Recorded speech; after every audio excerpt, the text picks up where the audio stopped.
Hi అండి, welcome back to పేరమన YouTube channel. Friends చూస్తున్నారా, వెనిలా ఐస్ క్రీమ్ అండి. నేను ఇంట్లో ఉండే ఐటమ్స్తోనే చేశాను. పిల్లలు సమ్మర్ కదా, ఇంకా ఇంట్లో ఉంటున్నారు, స్కూల్ హాలిడేస్ కదా, ఇంకేదో ఒకటి చేసి పెట్టమంటే ఇంకా చల్లగా ఇలా నేను వెనిలా ఫ్లేవర్ ఐస్ క్రీమ్ చేశానండి. చాలా సింపుల్గా తక్కువ ఇంగ్రీడియంట్స్తోనే ఈజీగా చేసుకోవచ్చు. అది ఎలా చేశానో ఏంటో అనేది ఈ వీడియోలో చూపిస్తాను. అందుకోసం ముందుగా స్టవ్ వెలిగించి ప్యాన్ పెట్టుకొని 350 ml వరకు నేను మిల్క్ తీసుకున్నానండి. అంటే ఈ గ్లాస్తోని 2 కప్స్ పాలు తీసుకున్నాను. వాటిని బాగా మరిగించాను. పాలు బయటికి పొంగనివ్వకుండా బాగా మరిగించండి. తర్వాత వేరొక బౌల్లోకి కొన్ని మిల్క్ తీసుకొని అందులో వెనిలా ఐస్ క్రీమ్ మిక్స్ ఉంటుంది కదా, ఆ మిక్స్ వేసి ఉండలేం లేకుండా కలుపుకున్నాను. చూడండి, ఏం లేకుండా ఇలా కలుపుకొని పక్కకు పెట్టుకోండి. మీరు చూపిస్తున్నట్టుగా ఇలా కలుపుకోవాలి, అస్సలు ఉండద్దండి. తర్వాత ఇలా పాలు పొంగుతూ ఉన్నప్పుడు దాన్ని పాలను అనేది బయటికి పొంగనివ్వకుండా గరిటెతో తిప్పుకుంటూ మీడియం ఫ్లేమ్లో పాలను బాగా మరిగించాలి. పాలు కొంచెం చిక్కగా అయ్యేంత వరకు మరిగించాలి. చూడండి, తర్వాత మరుగుతున్న పాలల్లో ఒక 2 టేబుల్ స్పూన్ల షుగర్ వేసుకున్నాను. షుగర్ అనేది మీ ఇష్టం అండి, మీరు స్వీట్ తినే దాన్ని బట్టి వేసుకోండి. నేనైతే ఇక్కడ 2 స్పూన్స్ వేసుకున్నాను. కొంతమంది తక్కువ తింటారు, కొంతమంది ఎక్కువ తింటారు కదా ఫ్రెండ్స్. నాకైతే 2 స్పూన్లు సరిపోతుంది.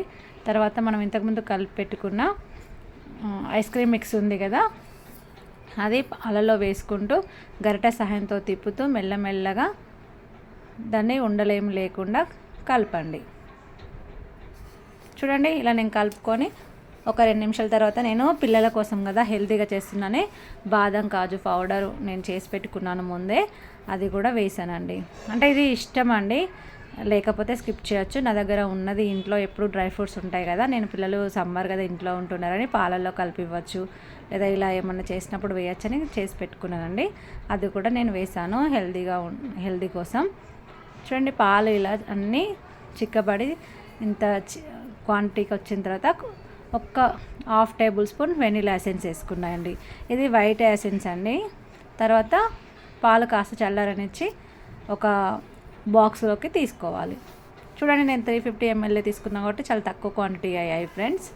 తర్వాత దీన్ని ఫ్రిడ్జ్లో పెట్టుకోవాలి. అంటే ఫ్రిడ్జ్ హై ఫ్లేమ్లో పెట్టి ఉంచాలి. 2 అవర్స్ తర్వాత తీసి చూస్తే ఇలా అవుతుంది, చిక్కబడుతుంది, దగ్గరకు వస్తుంది.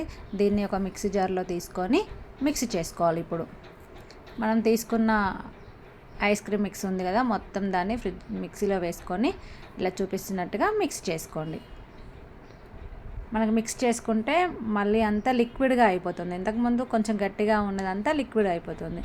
దీన్ని ఇప్పుడు మరొక బౌల్లో వేసుకొని దానిపైన కవర్ షీట్ కానీ లేదా బటర్ పేపర్ ఉంటే పేపర్ కానీ ఏది ఉంటే అది పెట్టేసుకొని క్లోజ్ చేసుకొని ఒక 12 అవర్స్ పాటు ఫ్రిడ్జ్లో ఉంచాలి. 12 అవర్స్ అంటే ఇది నైట్ చేసి పెట్టుకుంటే మనం మార్నింగ్ ఓపెన్ చేసి చూసుకోవచ్చు అండి. చూడండి, మార్నింగ్ ఓపెన్ చేసి చూస్తున్నాను నేను. నైట్ ఫ్రిడ్జ్లో పెట్టుకున్నాను. చూడండి ఎంత గట్టిగా అయిపోయిందో, మొత్తం ఐస్ క్రీమ్ అయిపోయింది, రెడీ అయింది.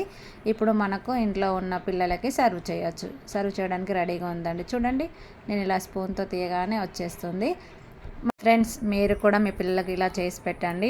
మీరైతే వీడియోను లైక్ చేయండి ఫ్రెండ్స్. లైక్ చేయడం అయితే అస్సలు మర్చిపోకండి. ఇంకెవరైనా సబ్స్క్రైబ్ చేసుకుని వాళ్ళు ఉంటే కూడా సబ్స్క్రైబ్ చేసుకొని నాకు సపోర్ట్ చేయండి ఫ్రెండ్స్. మీరు ఇచ్చే సపోర్టే నాకు చాలా బూస్టప్ని ఇస్తుంది ఫ్రెండ్స్. వీడియోని లైక్ చేయడం మాత్రం అస్సలు మర్చిపోకండి.